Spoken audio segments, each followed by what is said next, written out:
Hey, everybody. We got a great podcast today. Our guest is Mark Becker with the Becker Consulting Group, and he is a former special agent for the FBI and the police chief for a couple of communities up in the Indiana area. We're going to talk about training as an FBI agent, some of the stuff that goes on with the FBI, interrogation techniques that he used.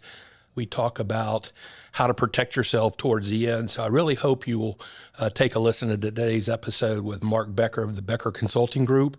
And as always, I ask you to please follow or subscribe. It's important to us. It's how I'm able to keep Eli and the Jelly of the Month Club. So please follow or subscribe at todddantzler.com or Todd's Podcast, wherever you get your podcast. Hey, everybody. Welcome back to Todd's Podcast. We have a guest today, Mark Becker. Now that I've gotten his name correct, I tried to give him another name a minute or two ago, so we reloaded. Mark is a former special agent for the FBI. He was the Portage, Indiana police chief from January of 2008 to December of 2011, and then he was the East Chicago, Indiana police chief from February 12 through February of 16. He's got a Bachelor of Science in Criminal Justice from the University of Wisconsin. Mark came to me. I got to meet Mark a couple of weeks ago from Tommy Ray, one of our former guests, and Tommy made an introduction and thought Mark would be a great guest, and I'm looking forward to talking to Mark today about his life in the FBI, some of the things that are going on in the FBI, his approach to policing, and how he worked very hard to drive down crime rates wherever he's been, and maybe someone listening, maybe they could get a tip or two. Whoever's listening across this great world. So during your time with the Portage, Indiana, as the Indiana police chief, you established the STOP team, which was aggressive patrol-based policing. You assisted in the initiation and the expansion of high-intensity drug trafficking area, which targeted drug trafficking and related criminal activity. You also, did you create the GRIT, the Gang Responsive Investigative Team, or did you expound on it, or how did you like being a police chief versus an FBI agent? Well, world of difference. I mean, we can get to GRIT, which was actually the Gary Responsive Investigative Team back when I was with the FBI. It's still in existence, and after 9/11, it expanded to the Gang Response Investigative Team. But interesting transformation, interesting comparison. I've always found myself to be fortunate to have had the opportunity to work both at the federal level and for about a third of the time in my career at the local level. Two different animals, two different folks you got to answer to and sometimes jump to and sometimes say no to. Right. Two different worlds, really. So after you, in 2010, you also created and became the president of Becker Consulting Group, and I want to talk to that maybe towards the end of it and kind of what you're doing. But how did you get the FBI bug? Someone in your family in the FBI, or is it you watch Ephraim Zimbalist Jr. on TV? Well, both. Dragnet and Adam 12 and all that stuff as a kid I watched. But it's sort of interesting. Unbeknownst to me, as a very small child, my mother had worked as a stenographer for the FBI in Milwaukee, the Milwaukee office. And she lasted about a year because I was coming along and she didn't want to continue to work while she was pregnant and giving birth and so forth. So at a pretty young age, probably younger than most, I became aware of the whole concept that there was something called the FBI out there. I was always seemingly drawn towards police shows, as I said, Adam 12, Dragnet, Car 54, all those different Highway Patrol, you name it, I'd watch that stuff. But I did have at least some idea of that there was something out there called the FBI. And it further enhanced itself when I went to high school, and there was a kid in my class whose dad was a supervisory special agent with the FBI. At the time, he was on the bank robbery squad. And Ray was nice enough to come out and sit down with myself and my family and explain to me what the FBI was about. and what a career with them would look like. Were you a senior in high school or just? I was probably sophomore? like a junior or so, senior. I was getting ready to contemplate. You're thinking about your life at that point. Yeah, thinking about it, getting ready to decide what college to go to, what to pursue, things of that nature. So he certainly clarified a lot of things for me and really focused in on what did it mean to be a special agent with the FBI. What was it that kickstarted you that said, hey, I think I really could really enjoy a career in this? I think the challenge of the work that the FBI presented on a daily basis, depending on where you're assigned in this country, and I had been assigned to, my first office was a very small office of 7 or 8 people in Covington, Kentucky. So I could work anything from a bank robbery to an extortion to back in the day when we stole, or we didn't steal, but we investigated stolen motor vehicles to white collar crime. Every day was different or could be different. And then, of course, after that, I went to New York City and I was assigned to counterintelligence, and everything was focused just on that. And I kind of fell asleep at the wheel during that. It wasn't what I joined the Bureau for. Right. But back to your original question, it was the challenge that maybe I could make a difference. Back in training in Quantico, Virginia, for those 15 or 16 weeks of new agent training, they always said, all of you are going to have this blue flame coming out of your, and I won't say the word, you can fill it in, because we're going to solve the world's problems. Right. We're going to arrest every bad guy there is in this world. Well, and that was certainly something I had hoped to do, but as reality set in, it was just obvious that I could maybe change the world, my corner, my neighborhood, my city of the world, not the whole world. Did your mom ever go back to work after having you back to the FBI, or did she say, hey, I've got a baby and I got a family I got to focus on now? She went to work, but she went to work raising 5 kids. Okay. So, and that was quite a deal. My wife, I remember when gave birth to our first daughter, and she developed colic. And I looked at her one day and I said, you're done working in the working class, but you got a new job, because when Katie wakes up, you wake up. When Katie goes to sleep, you go to sleep, because I'm putting a gun on and I can't go into Gary, Indiana on 3 hours of sleep. Right. And it's a lot of work. And Sarah came along, and so we had 2 kids. I have 2 kids, and that's a lot of work. Yeah. And that was a lot of work for my mom. But her work was staying at home, maintaining the home, raising the family, making sure everything was good while Dad was away making the money. What was your 15 weeks at the FBI Academy like? We didn't even talk about that before, but you just said that, and I'm just thinking, hey, what was the world like back then as you're going to solve all the problems and all the crime in the world? Well, of course, physical fitness was always big. I mean, day one, they put you through, the running, the push-ups, the pull-ups, the sit-ups, so forth. And if you flunked, you went home on day one. And they made it clear, hey, if you don't maintain some type of physical fitness, it's not good for you. It's not good for your mental health. It's not good for your family. You're going to get hurt out here. They weren't grading on a curve back then. No, there was no curve. So physical, every night we were in the gym working out, doing something. But they were very stringent. If you received a test score during that whole 15 weeks of under 80, that was strike one. Strike two, they had your bags packed waiting for you outside your dormitory. And we had an agent or two who received a 78 instead of the 80. Wow. And it was a second shot, and they sent him home. So they gave us a wide variety of topics, everything from constitutional law to Supreme Court decisions to case law, legislative law, interview techniques and tactics, how to treat people, how to make arrests. Firearms was obviously a big part of it, throwing a lot of lead down the range every other day or so for a part of it. Just everything that you would pretty much encompass thinking about what law enforcement does day in and day out, but very condensed and very focused for those 15 weeks and under a lot of pressure. 80 sounds like a good score, but 80 was you just made it. Hit a 79 twice and you're out. 80 would have got me a steak dinner if I brought those grades home to my mom and dad back in the day.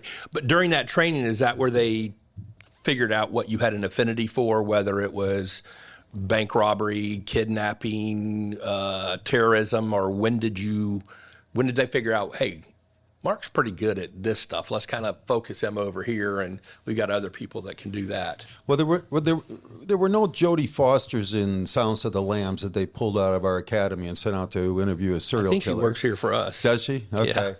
Yeah. You would think that would make common sense, but that wasn't how it worked. Okay. And the saying throughout the FBI in my career was the needs of the Bureau. So, Mark, we're glad that you're very good with A, B, and C, but we need you doing D, E, and F, and that's what you're going to go do. We know that you're very good at tracking fugitives and handling bank robberies and handling extortions, but welcome to New York City, and you're now going to investigate foreign counterintelligence against the Chinese government. I don't know the difference between Mandarin and Cantonese, right. And so I just remember as a clerk, because I started as a clerk when I was 18, trying to get my 5 years in, keep my rear end out of trouble, get my degree, get the experience I needed to put myself in a position to do that. They had said you might want to consider accounting because that was one of the categories we could get. However, even if you were accepted as an accountant, you might get assigned to the bank robbery squad. It's whatever we need for you to do. It was just, after you put in 10, 12 years, you might make your way to where right. you wanted to be. But is it still like that, or now it's, hey, they can speak another language, so let's put him in something that may have Hispanic languages or Chinese, or he's really good with numbers. Let's have him, doing these financial crimes. Or is it just the same? You became a general practitioner. Yes. Well, I think originally, I think it still stays the same, has remained the same. But as I indicated, after you're there for a while and you start to make a name for yourself and people take a look at that and go, hey, maybe you're better suited to do this and we have an opening. Are you interested? Or you pursue that opening and you say, hey, I once pursued an opening to be a profiler back in Quantico to profile behavioral science. It was something I had become interested in, something I thought I'd be good at, and I had put in for it. And unfortunately, when they finally said, okay, do you want to come out? I said no. But things changed in my life. But you can kind of make your way to where you want to go, but you have to show that you're capable of performing the duties at that level. So did they teach you how to find, to read people and say, this guy or this gal's lying? I mean, do you kind of know that inherently after talking to them for a few minutes, or can people still fool you? Well, people still fool me once in a while, especially my kids. They're good I at was going to say, your daughters must have hated us growing up. Oh, they did. Hey, don't tell Dad. We can't get anything past him. Let's go work on Mom. She might be a lighter touch. It's funny you say that because I once attended a school and they said, you can't testify to this, and there's really no scientific data to tell you this. But if you're right-handed, when you're telling the truth and you're trying to recall a detail, you'll look down to the left. And if you're left-handed and you're trying to make something or recall a detail, you'll look to the right. And everything is vice versa. So if you're right-handed and you're trying to make something up, you're going to look off to the right or up to the right, and that means a lie is coming. And the presenter gave a good example of what happened. So I came home and I asked Katie, I don't know how old she was. She was in high school. I said, Katie, I want to videotape you because I want to see if this works. And she looked at me like, you are out of your mind. You are not going to learn on whether I'm lying or not lying.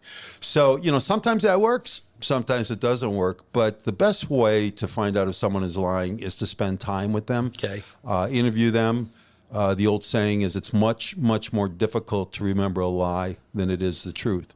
So, for example, if you look back to the O.J. Simpson interview, where they talked to the guy for 15 or 30 minutes after a slow speed chase, I mean, we would have been talking and talking until he said, I'm not talking anymore. Right. And actually in the 15, 30 minutes, if you pull up his transcript, in my opinion, you'll see where he was trying to get to where the police wanted to, but they said, okay, we're done here. We've had enough. And I presented that in classes saying, do you see something here that maybe we might have wanted to stay with them?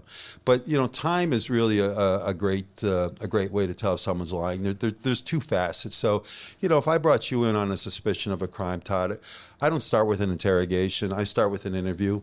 And I'd say, hey, Todd, tell me something about yourself. Are you married? You got kids? Where do they live? You got brothers? You got a sister? I want to get you talking. I want to get you feel at ease.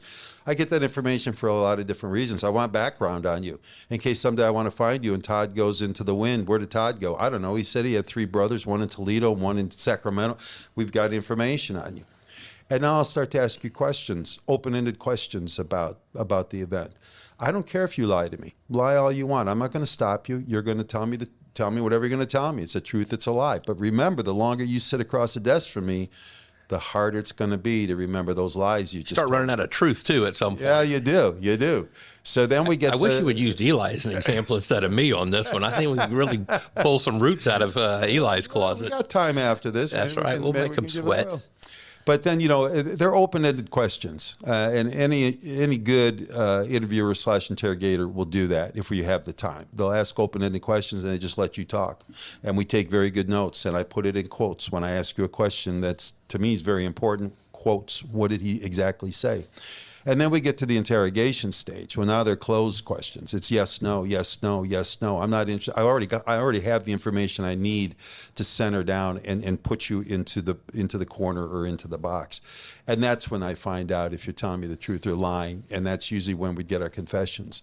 I'm happy to say, I'm not bragging, but I was able to obtain a lot of confessions. I obtained a confession from a serial killer. I mean, and it was because they lied to me, and I was able to get them to see that. But that generally is the best way to go about it. I can't just look at you and say, "Oh, you're lying." Did you ever make your daughter's date sweat when they came to pick her up? Yeah. Say, let's have a talk first before you take my daughter out. I think there was the one time I actually did with Sarah when she hears this, she'll say, yes, you did that. I remember it. I think I actually lowered myself to the point that I was cleaning my shotgun on the front porch when her date showed up. I think it was Sarah. And I think it was just coincidence. Sarah, it really was. I think it was just coincidence. But, of course it was. Yeah. But, my kids did have it harder in high school because of my position. Yeah. Because, they couldn't get invited to the parties, and thankfully so, where there was alcohol flowing, where there were illegal drugs flowing, because they knew, well, Katie and Sarah's dad's an FBI agent, they're going to find out. It was hard on my kids. I realize that. But at the end of the day, they turned out to be two wonderful young ladies, and I'd like to think in part because whether it was because of me or because they knew better, they didn't go to those kinds of parties. I think my older brother used to clean his shotgun or rifle, and he would go up to the front door to pick up his daughters, and he was cleaning it in the big bayfront window. He was at least inside, but it was the exact same thing. Yeah. Todd's podcast is sponsored in part by Saunders Real Estate, your trusted partner in land and commercial real estate since 1996. With over 125 expert advisors located throughout the Southeast United States, the full-service brokerage specializes in a wide range of property types from farms and ranches to commercial buildings and development land. If you're looking to build your legacy with a confident investment, please visit SaundersRealEstate.com or call 877-518-5263 to connect with an advisor today. So, you've been a police chief.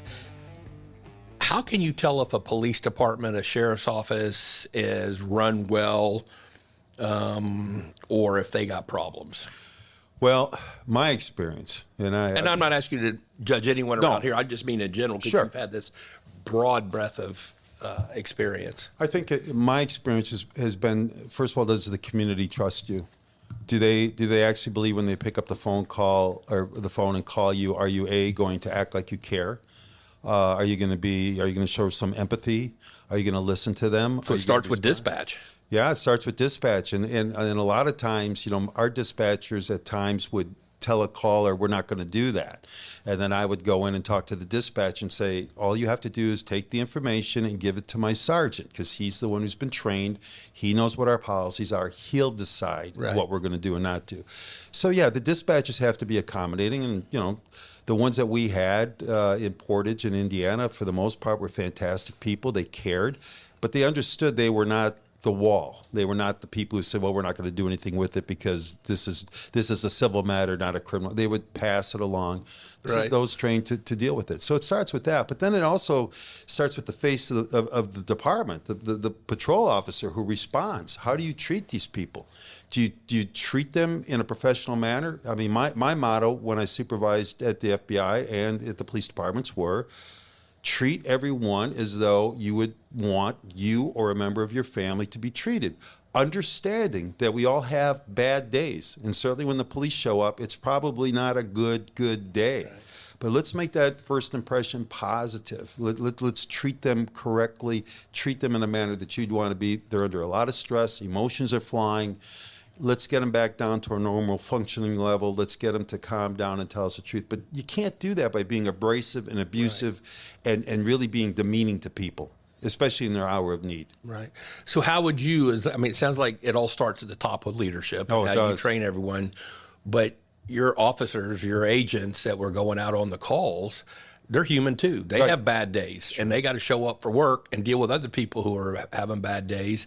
How did you help coach your men and women in the streets that are going and touching the public on these bad days? How did you help them? Hey, leave it in the car when you get out, or leave it at the office when you take off, or whatever. Were there techniques that y'all used, or was it, hey, just do the best you can? If you're struggling, give us a call. We'll talk you through it. Or well, it goes to communication, whether it's communication between the public and the police department, or communication within the police department. So just going back to when I was leaving the FBI, my last year in the FBI, we had a bank robbery in Munster, Indiana, which is borders Lansing, Illinois. And it turned from bank robbery to pursuit to carjacking to car getting smashing into a garage to the police using a stun gun to that igniting the gasoline in the garage to the garage burning down. And all this is probably 10, 15, 20, 30 minutes maybe. Oh, yeah. It's not over the course of a week. It's just instantaneous. Boom. But I came into contact with a gentleman by the name of Dan McDevitt, who's a chief of the Lansing Police Department in Illinois at the time. And within that year, I was going to leave the FBI and become a chief. And he said, come over to my office and I'll tell you how we do it. And he had his rules and guidelines, and he just went into WordPerfect, and he said, omit Lansing and put in Portage. And he printed it out. I said, here's the rules. Right. And it was great. But the one thing that he did that tell me, among many great things, but one thing I took to Portage and I took to East Chicago was a contract.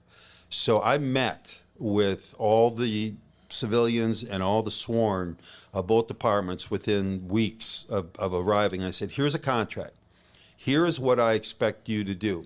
Failure to do that could result in your termination. But page 2, here's a contract of what I'm going to do for you.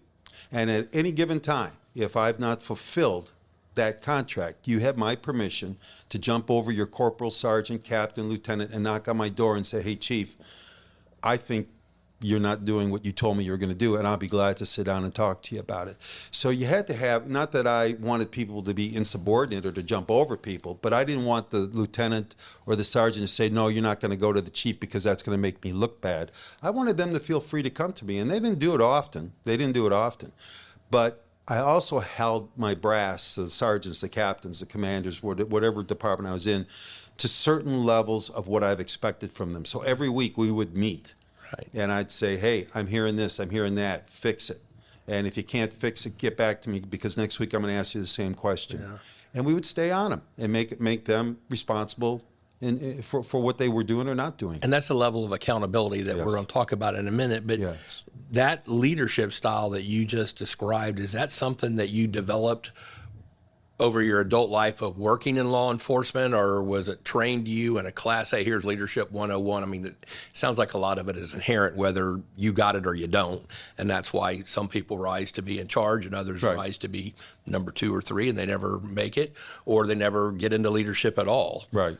I think there's a good amount, and I had taught a class at the police academy back in Indiana, and I would oftentimes address those recruits and on the first day and say, unfortunately, there's probably a good percentage of you who are here for the wrong reason. You might look good by putting in there you want to make your community safe, but what does that mean? How are you going to do that? How are you if you can't treat the lowest of us among us with the same level of respect and empathy and sincerity as you would those law-abiding people, you're just spinning your wheels because you're not going to get that person to cooperate with you. So, yeah, I think it's something I developed over the years. I think becoming a crisis negotiator, a hostage negotiator, those hours of training, learning something we called active listening, so that I could get people to talk and then identify the emotional level at which they were talking at, which is key to resolving all issues, is getting to what emotion is driving this person to have done what they did or what they're thinking about doing. Then you're making progress. And I don't know why they didn't teach that to us in the first week at Quantico, because it became such an important tool for me. Such an important tool. So when you took over the East Chicago, Indiana, as the police chief, you inherited a very corrupt department. Oh, yes. I think I was reading where the police chief was arrested, a number of his top tier folks were arrested. How did you approach the turnaround of that department? Was that a contract you had with the elected officials, say, hey, I want to do this, but I got to have your backing to do this? Or what were some of the steps that you undertook to say, I'm not surrounded, probably got a lot of good people around you too, but I got enough bad guys around me that we got to fix this so we can return trust and respect back to the PD? Well, it was during my last year at Portage. I had been approached by a person who said, are you interested in coming to East Chicago? And I said, I would be, but right now my current mayor is running on public safety, and I don't want word to get out that I'm going to think about leaving, nor will I leave if she wins. But when she lost, that person contacted me then again and said, okay, would you consider it now? I said, well, absolutely. You know, at the time I was 54. You know, I'm not ready to sit around and watch cartoons and drink beer at 3 a.m. Hey, I want to go to work. I want challenges. You can come to Florida and do that. Come to Florida and play golf every day. So I had some candid meetings with the mayor. He's still the mayor, Copeland. He was a former fire department official, and he became the mayor, and he wanted change. He was going to establish a merit commission, which to my knowledge still exists and had been unheard of before, so that people would get hired and promoted based upon their merits rather than who they knew or who was their buddy, who they grow up with. And there were some really neat things that were supposedly going to happen. And I remember the one time at least one time I had lunch with him as we were leading up to it. And I said, I want you to understand some things. I'm a hands-on police chief. When we walk out there, you'll see my car from Portage. It has a radar gun in it. I pull people over. I don't give tickets. I pull people over. But I want the police presence. And I said, I will help you get from here to where I think you want to go. But the day you decide you want to be chief of police, you let me know, because that's the day I'm going to leave. Right. And he agreed to it. And unfortunately, 3.5 or so years later, he decided he wanted to be chief of police. And I said, I got to go. And he said, one more year. I said, no. I said, are you prepared to stop trying to be chief of police? And he said, no. And I said, well, you answered your own question. I told you that 3.5 years ago. So I did have full support of Mayor Copeland and his staff for most of the time I was there. After I was gone, he called me back when I was down here in Florida and asked if I was interested, and I said, no, I've got a new life down here, and I'm not coming back. I'm here now. My kids are here. My grandkids are here. But yeah, we did some great things. And once those officers at the department, the good ones, saw that it wasn't who you knew that was going to get you there. Once they saw that we teamed up with Indiana University and they came up with a scoring matrix for performance appraisals, that you couldn't give someone just an exceptional when they didn't work that didn't mathematically add up to being a loser. Right. And they couldn't justify it. Then all of a sudden it started to come to the top, and it was great. It was great.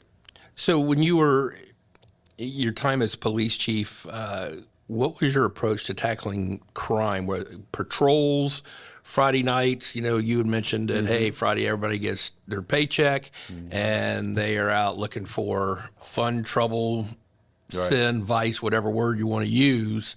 You know, how did you put your patrol folks on higher alert? Is it just through rigorous training, or?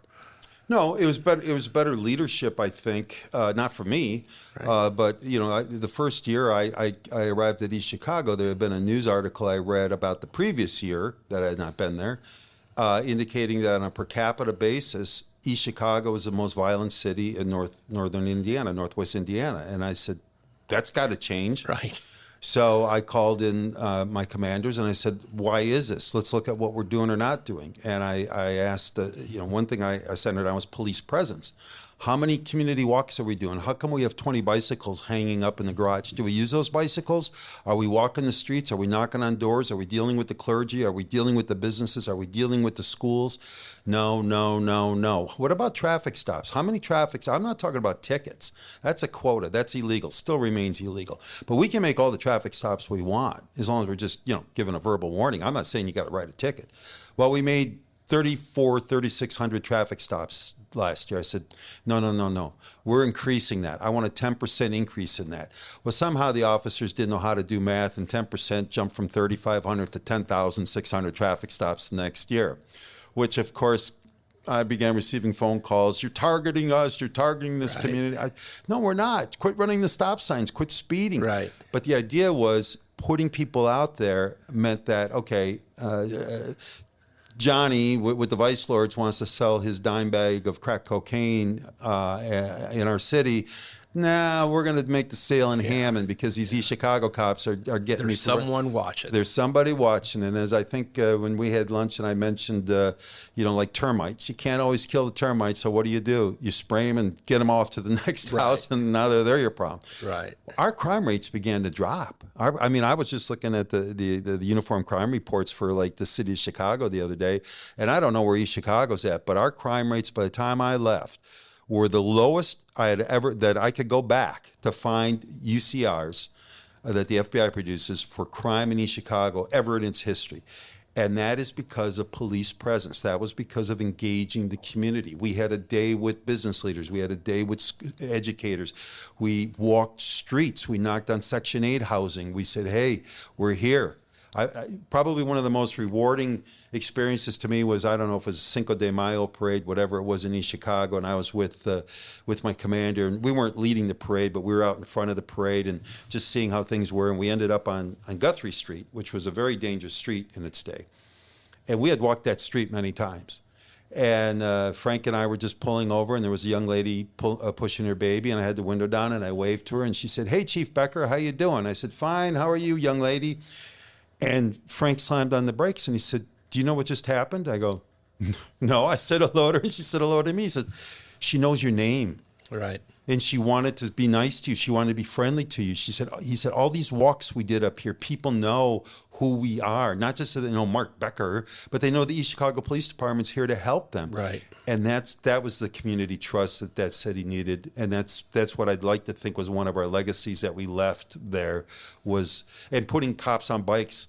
I mean, you'd be amazed how many people in the street see a cop go by on a bike and say, geez, cops can really drive a bike without falling down? Right. Well, yeah, they can.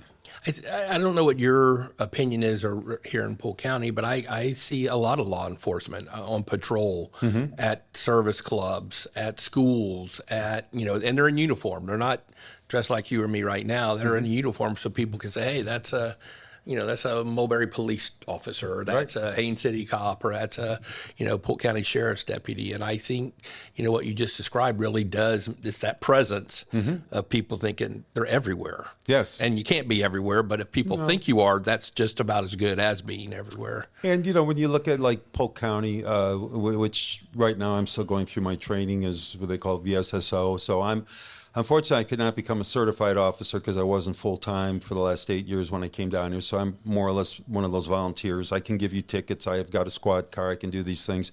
Can't pull you over. I can't arrest you. But it's police presence out there. And there's other police departments in the area that have such a program. They're putting more cars out there that say police. Right. And so you drive by, you don't know what that police officer can do, but you see a police car and you feel safer, right? Okay, the police aren't just sitting behind the coffee shop, right, just wasting time. They're out here looking out for our safety, and it's reassuring.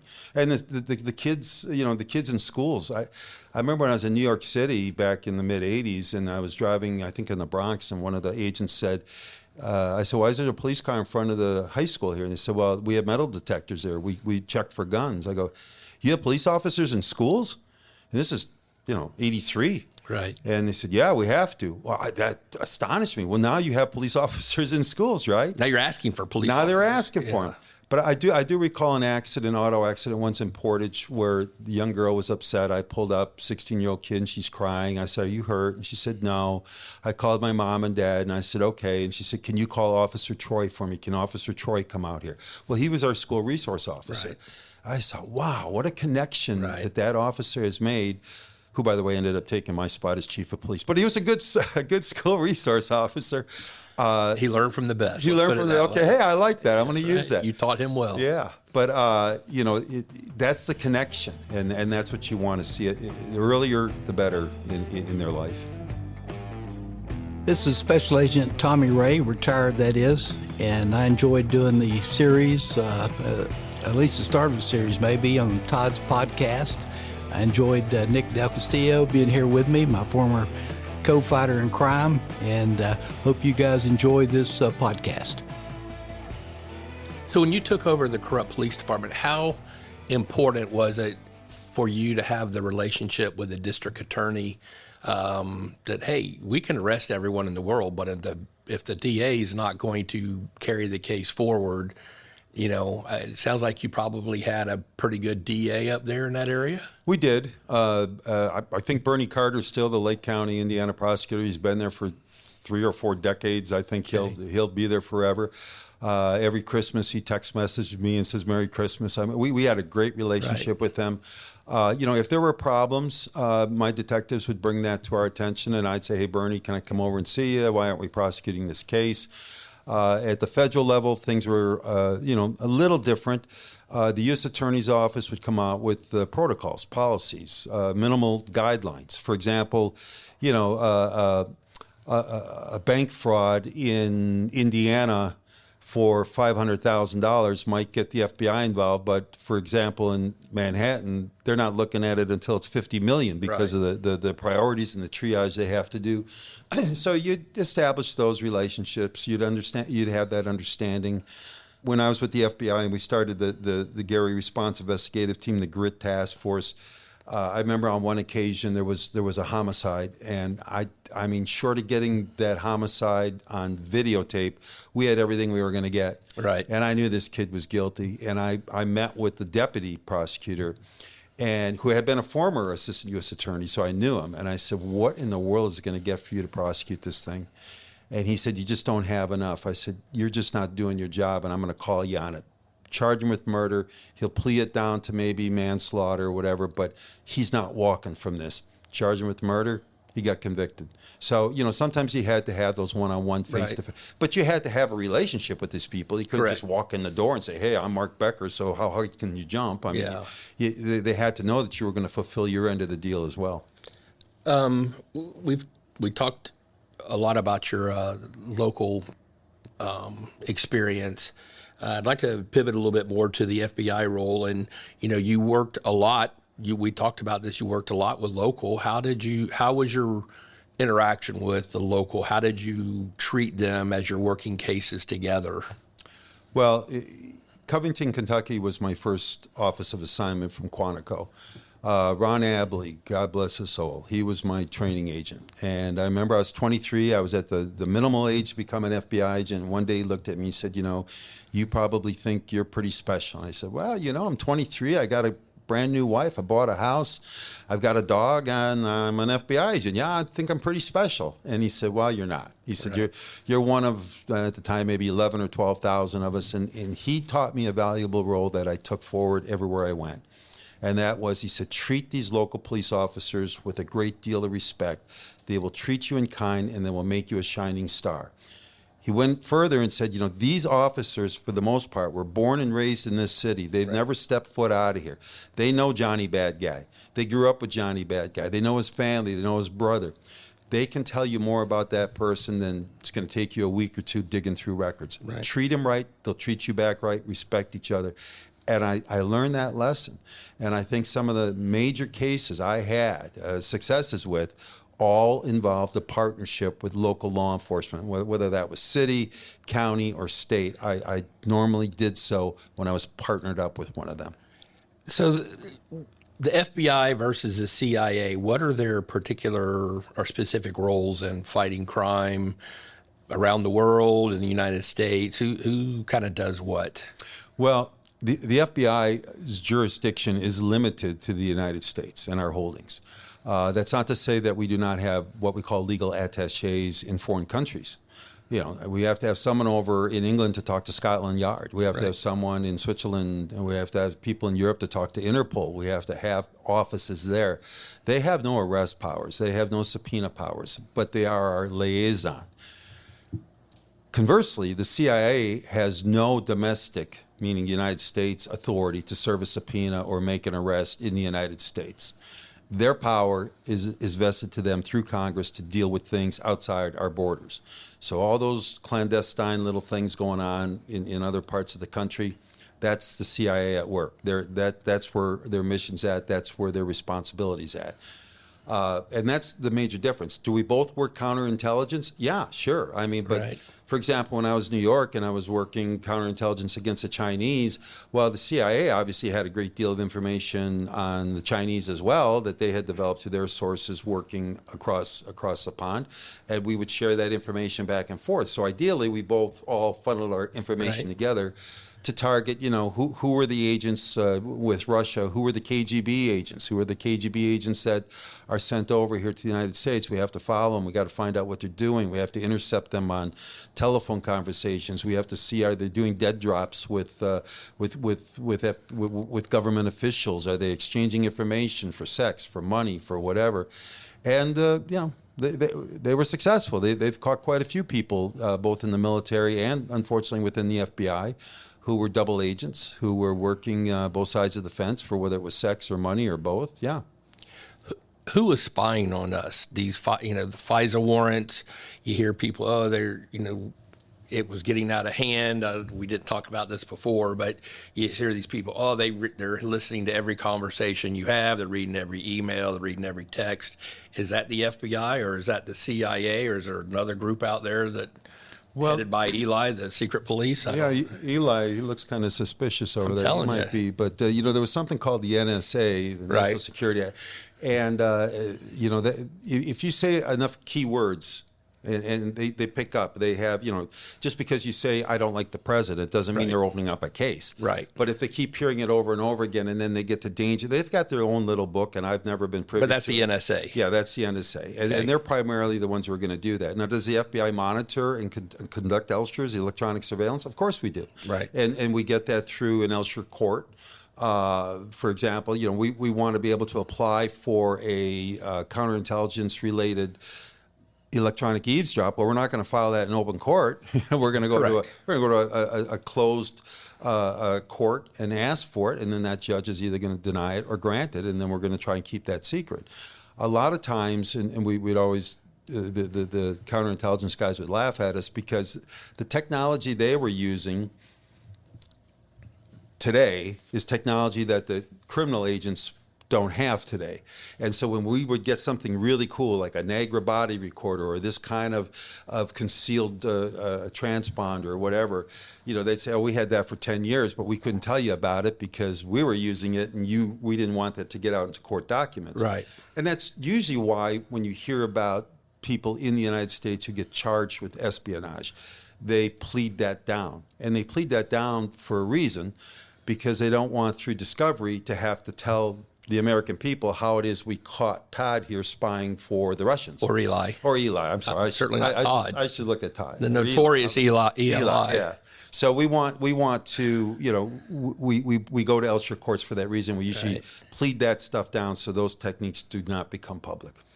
Talking about politics and politics in the FBI, has that become a problem? I mean, I know you hear all these stories about J. Edgar Hoover is very political and all the shenanigans and stuff he did. Mm-hmm. And then it was, hey, we need professionals in there that aren't doing it.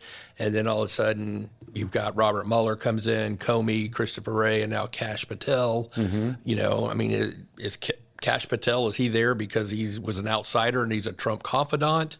I mean, I don't think he had a long background in law enforcement or the legal side. I think he was There are, I after we spoke and you brought up, the FBI directors and who was my favorite FBI director, and I already told you I can't tell you who my favorite one was because I don't have one, but I did think that Robert Mueller wasn't exactly a shining star in my belief. But I began doing some more research on FBI directors, particularly those who came into power after I left. So I left in 2007, the last day of 2007, and Mueller was actually the second longest for 12 years, 2001 to 2013. And so after that, I really didn't care. I really didn't care that much when I was with the FBI who the FBI director was, because the old saying in the FBI is if you don't like the policy, hold your breath, it'll change before you can gasp and grab another breath. So, has the FBI changed? Yeah, it's changed from when I joined it. I mean, we used to investigate interstate transportation of stolen motor vehicles. We don't do that anymore, okay? We go after intelligence. We go after other things. I mean, you've got, Kash Patel.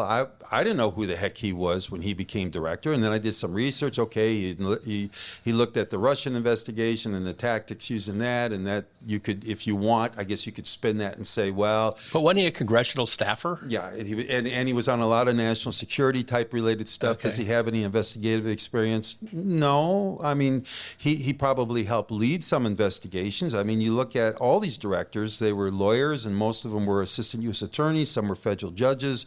Louis Freeh. Initially, I told he was an FBI agent for a while, and then I said, I might be wrong. But then this morning, I did some research. I said, no, he was an FBI agent. He was assigned to New York for like 5 or 6 years. Right. And then he went to be an assistant U.S. attorney and a judge, and then he stepped down to be a director.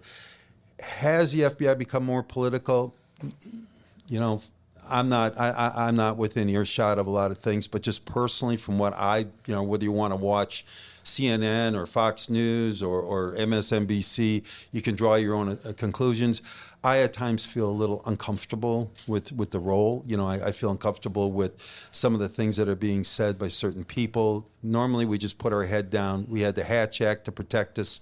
Right. We couldn't put a vote for Ronnie Reagan sign in your front yard because that was against the Hatch Act. Although if I could have, I would have, because he was my favorite president. Right. But we didn't care, and now it just seems that we seem to care more, and our reputation, I think, is tarnished a bit. Do you think, and this just came to me, do you think the president makes that position more political? Because it's a 10-year term, and like you said, Mueller's the only one who's done it since Hoover went out for the 10 years or more. Everyone's, some of the interims do it for a couple of days or months or, years. But, it seems like new president comes in, they want their guy or their gal, either in the FBI or the AG's office. And, and it's on both sides. I'm not saying it's on one or the other. It is. Do you think the president has just kind of pushed the political side of it more? Or, hey, I appointed you, do what I say, or, you can go back and be a prosecutor somewhere? You'll notice now I'm looking up to my left. So I'm actually trying to think of a truthful answer. I'm trying to see if you write right-handed or left-handed. I do. Okay. So I'm actually trying to be. I think, whether you like Donald Trump or you don't, he is certainly a controversial figure. Correct. And, I'm one of those who think that if he found a cure for cancer, we'd fault him for not having done it yesterday. On the other hand, some of the things he says, I just shake my head and say, why did you say that? So, people are going to look and second guess him on political appointees more than other presidents. I don't care which side. I'm not Democrat or Republican. I vote whoever I think the best person is. I don't understand why we have political parties, to be honest with you. I really don't care what party you are. So I think that, him with Comey, for example, he didn't get along with Comey. That was clear. And he wanted to control Comey, and Comey finally, off he went to wherever he went. Walking the beach with the seashells. Yeah, you look at and I should know the guy because he was a nemesis to Trump during COVID. Dr. Fauci. Fauci. Okay, he wanted Fauci to say ABC, right? You could see it, and you could see the disdain in his. You knew Fauci wasn't long for that position, and he wasn't long for that position. So, politics, whether you're Donald Trump or Clinton or whoever, Biden or whoever, it comes into every decision to some degree. It's just how much backing does that president have, and how much do you want to second guess him? What are some of your favorite memories being with the FBI and being a special agent? Some of the cases that you maybe solved or worked on? I think, well, the serial killer we had operating in Northwest Indiana, known as a shotgun shooter, being able to, as it turned out, there were two of them, able to be a part of that task force and being able to obtain a confession from the one person who just about escaped the radar because his counterpart wasn't giving him up. I think the Donald Stewart kidnapping, murder in Gary, where no one seemingly wanted to work it, and it frustrated me. And my coworker Tom Allison, who was one of those old-time FBI agents, he went with me, and we worked that case when no one else wanted to. I think those are some of them. But then you wonder how many things did you do that impacted people's lives that you don't think twice of. And I think I told you the story of, I was umpiring, I've been softball umpiring, I've done a lot of sports.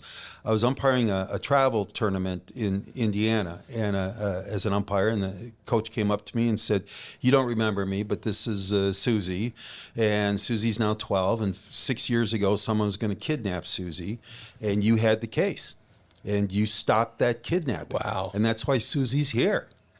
What a feeling that had to have been. Oh, my God. I looked at her, and I said, well, I'm glad it worked out, and said, yeah, Susie wouldn't be here if it wasn't for you. And I thought, wow, how many cases did I have like that? Because, a kidnapping, an extortion, a bank robbery. You touch people and never knew it. You touch people you don't know. And to me, that was like, not that we didn't work a kidnapping every day. Right. But I mean, that was like, okay, but to her and the family, that was a life-changing event. Okay. So I don't know how many cases are like that out there. Right. I really don't. But, there are probably others like that I'll never know about, but we change people's lives, and those are great. Well, I sure hope you never called a strike on her, and I hope you never called her out on the base. I hope she got to walk all the way around and score every time she got up. Yeah, at least she had the opportunity to, put it that way. Hey everybody, this is your host, Todd Dantzler. As most of you know, I'm a partner with Saunders Real Estate and have been a very active and working broker for over 42 years. I have fostered strong relationships throughout the state of Florida, working on properties ranging from agriculture and development land to multifamily, commercial, and industrial projects. If you have any real estate needs at all, please give me a call. I'd love to help. My direct line is 863-877-2846. Thank you. You see on TV, which is the worst point of reference ever, as my daughter reminds me quite often, but can law enforcement lie to a suspect? Like if you're in there questioning, can you go in and say whatever you want to try and elicit something from them, or do they have to have a reasonable expectation that you're not making stuff up? Well, you're halfway there. Can we lie about things? Yes. Can we lie about whatever we want? No. Okay. So let's clarify that. If I'm sitting across the table from someone who I know has broken the law and he's facing 10 years in prison, without the authority of the prosecutor, I can't say, hey, if you confess to me, I can guarantee you 5 years rather than 10, because that's a decision outside my level.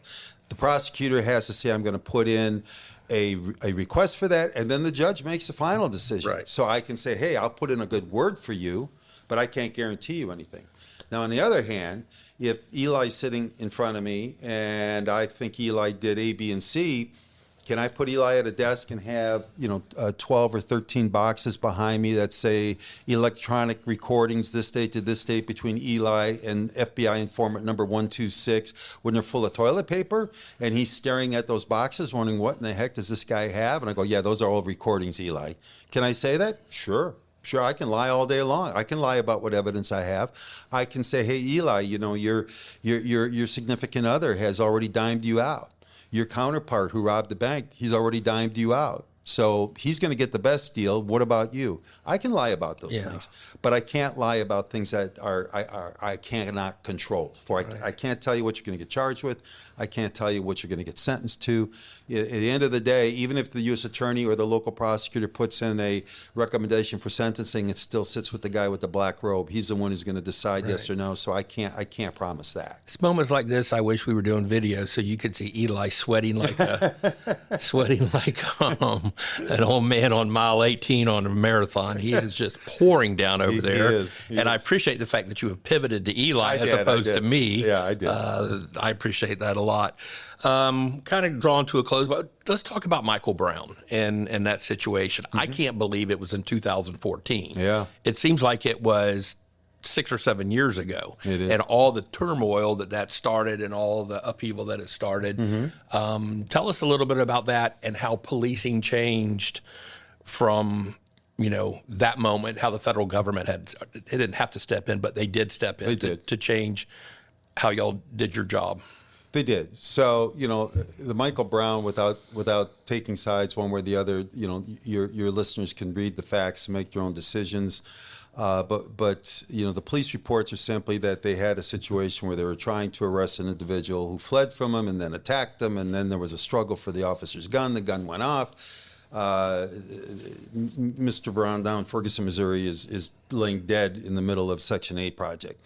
And then if you read further, the crowds start to gather. And now they're taunting the police. If you believe that, and perhaps they were, more police officers arrive. And now Michael Brown's dead. Right. But the police officers are worried about their own personal safety.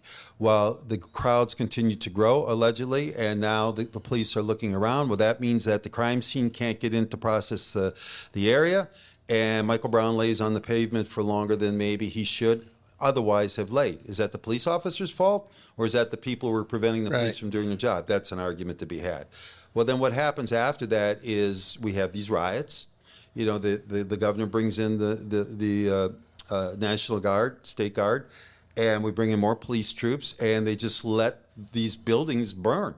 And I've read the reports because I did apply for that position as chief of police in Ferguson when it opened up, so I became pretty well researched on it. And people were looking at the police and at the National Guard saying, "Why did you come here if you're just going to let these people burn our businesses down? What are you doing?" Well, they were afraid. They had no guidance. They didn't know which way to go. So things like Michael Brown, things like shootings in Chicago in 2014 at the same time of a young man who was shot multiple times, those sometimes bring like a pimple, if you will, to the top, and it exposes systemic corruption or lack of training, lack of professionalism, lack of whatever you want to call it. And that oftentimes brings in the Department of Justice, and they'll take a look at it, and they may say, "Whoa, we're looking at you're not doing this right." Now, we can either sue you in federal court, and that's going to take years and years and years and millions and millions and millions of dollars, or we'll enter into an agreement, call it a consent decree. Right. And we're going to hold you responsible for doing A, B, C, D, and whatever they agree on, X amount of months or whatever, we're going to look and see if you're making progress. And if you're not, we're going to put more pressure on you.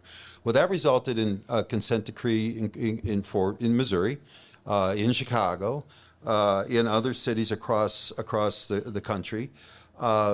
And that brought the federal government in to kind of control those departments. Now, those who argue in favor of them will say, well, finally, the police department is being held accountable.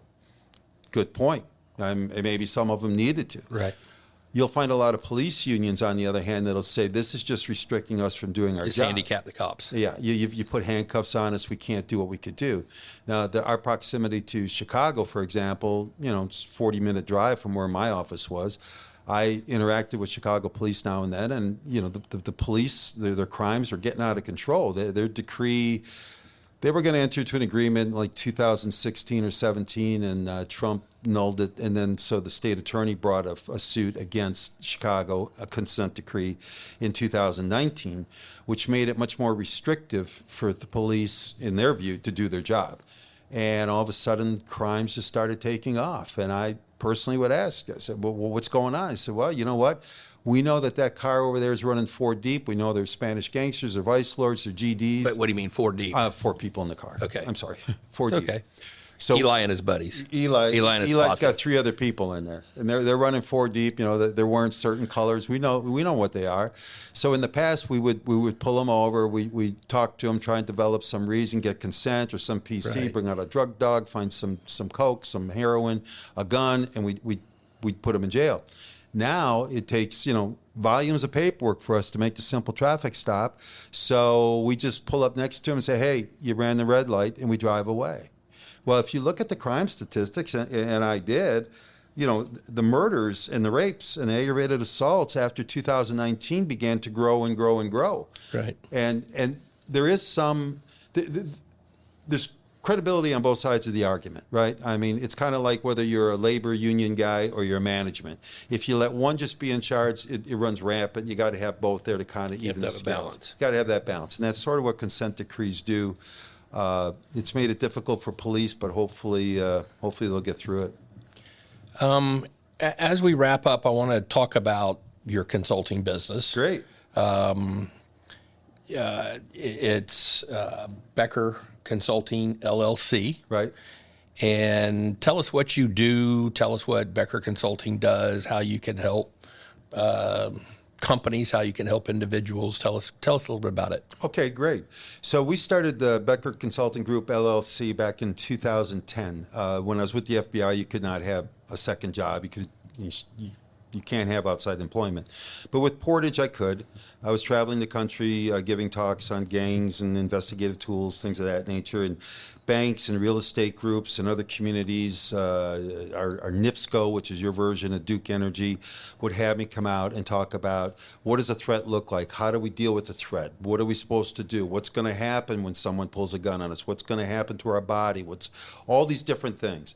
And so it started with the financial groups, and then the real estate groups, and then, as I said, the utilities. And basically our message was that the people who are best trained to help you in a bad situation are not the people who are going to save you, because they just are not going to get there in time. Right. You've got to be armed with understanding ahead of time what is going to happen.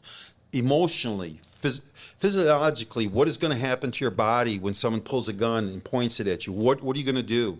Are you going to be able to survive that moment? Are you going to be able to fight through that moment? And so we started a program called Pepper Spray, which is, any of your listeners can contact me and I will come out and gladly provide it to their group. But it's basically to desensitize you as to what is going to happen to you in a bad moment and increase your chances of surviving it. The first time I was ever shot at, I was in a house. Guy was 10 feet to my left, shooting through a door, thankfully, or he would have killed me. Plaster flying in my eyes, and I'm just standing in the hallway going, what in the world is going on? And I could have been a school teacher. I could have been a school teacher. And tunnel vision setting in, and I can only see so many feet in front of me, and auditory is shot. I can't hear anything. And people are screaming at me to get on the ground, Becker, you idiot. Get on the ground. He's shooting at you. And I got on the ground. Well, I relived that moment over and over, because I said, if that's my response in the future, I've got to quit and I got to go sell shoes, because I'm gonna end up dead, or I'm gonna get someone else shot and killed. I've got to be able to fight through that. And now when I tell that story, I'm fine. Yeah. I can tell it. There's no emotional response. There's no physical response. But I liken it to the time when I was in Gary and I was getting some lunch. And I was sitting, there's an old Taco Bell thing, and it was called PJ's, and I'm standing there waiting to get, you place your order, you stand off to the side, and then you wait for him to call, and you get your soda, and you stand there and you wait. And I'm looking in the parking lot, and I can see a guy, and it's fall weather. It's not very cold. It's maybe, 50, 51, 40, somewhere in there. He's wearing a heavy parka, something you'd wear if it was 20 degrees out. He's got his hands in his pockets, and he's turning around looking at Broadway, which is a major north-south street. And he takes a couple steps towards PJ's and he stops. And then he looks back at the street and he looks over at the high school, which might have a school resource officer, right? And I'm thinking, what's this guy doing? And he starts to walk, and now he's patting his pocket, like he's making sure something in his pocket. And I'm thinking, oh my God, what's this guy doing? And he stops again and he looks back at Broadway, and I go, this isn't right. Something's wrong.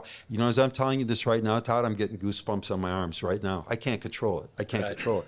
I was never trained on how to be a victim. but I can see it and I can feel it. Right.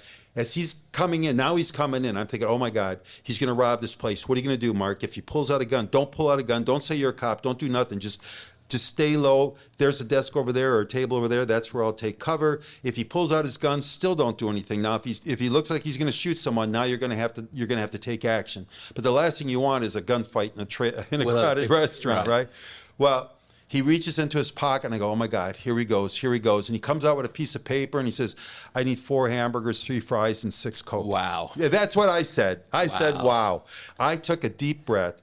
I actually, my knees were knocking against each other. I had to sit down.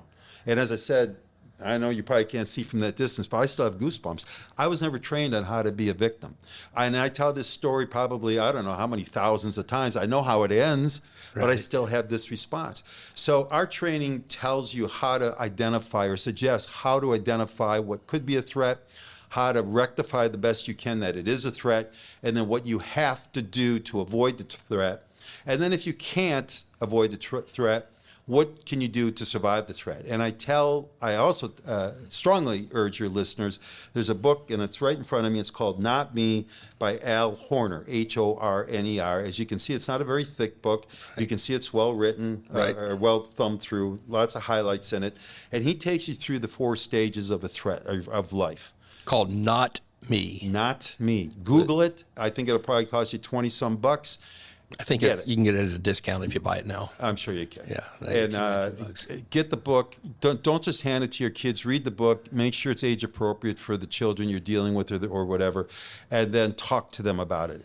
There were times things would happen on the news. I'd be sitting at the kitchen table and I'd look at Katie or Sarah and go, what would you have done in that situation? Now, it wasn't a daily thing, so I scared the crap out of them all the time. But I mean, I said, what would you do then? What would you do? And, Katie, I never had to worry about Katie because she'd gouge your eyes out. She'd kill you, for the simplest of thing. Sarah, on the other hand, she had a guy following her several times one time. And I said, what'd you do? She said, I put down the visor. I couldn't look at him. I was scared.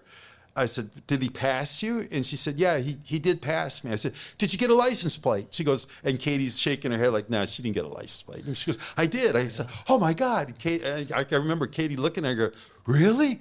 So I took out a piece of paper. I said, what was it? She goes, Illinois plate. I go, yeah, Illinois, 9, yeah. And she goes, that's all I got. I said, this isn't like, Hawaii 5-0, Steve run every plate on the rock that starts with 9. What's the rest of it? Right. I don't know. I couldn't look at him. I was too scared. Well, okay, we blew that one, so we had to work on it. But, it's understanding that. And I invite your listeners, they can contact me. And I'll tell you, my telephone number is 219-712-0864. If you're interested in and your email? My email is my name with a hyphen, like a telephone number hyphen between the first and the last. So it's Mark-Becker at Hotmail. My Hotmail account's antiquated, so it's not always that reliable. But if you text me, I get those. If you call me, I'm probably not going to answer the phone because I get too much spam, but just leave a message and I'll call you back. Or just text me and say, hey, my name's Bill. I'm with this real estate company or this bank. I'd like for you to come out. And then I'll call you back. But, I love it because I've got a saying right here. And I won't take much more of your time, but it's Ilya Powell. She was with a financial institution, and she gave me permission to use this quote.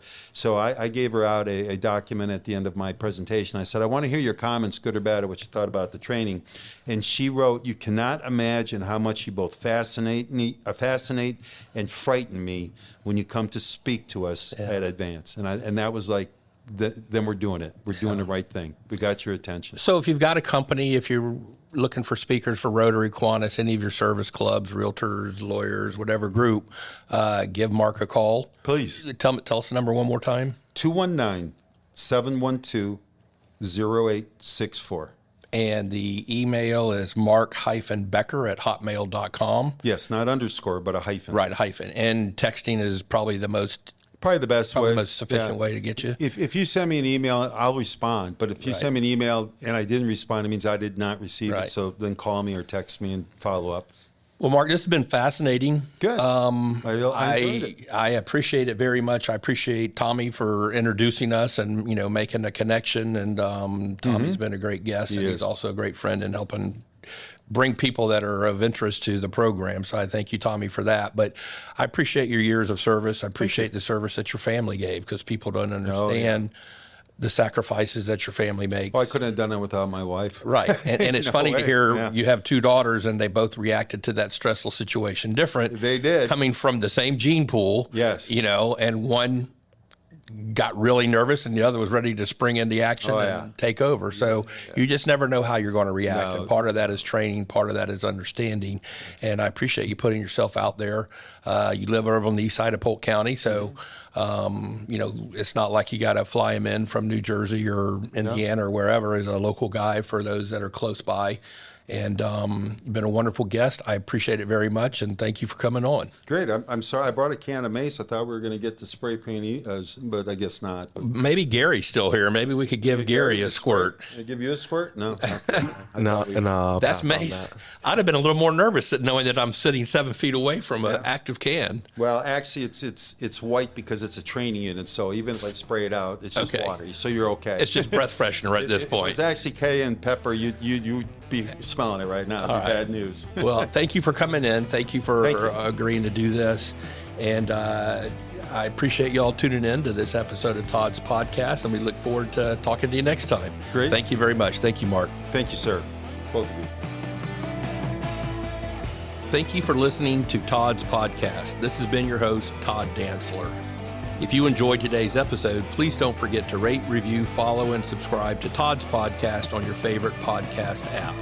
If you have any questions for me, suggestions for future guests, or are interested in sponsorship opportunities for our podcast, please just fill out the contact form on my website, todddantzler.com. I look forward to hearing your questions and feedback, and please take care.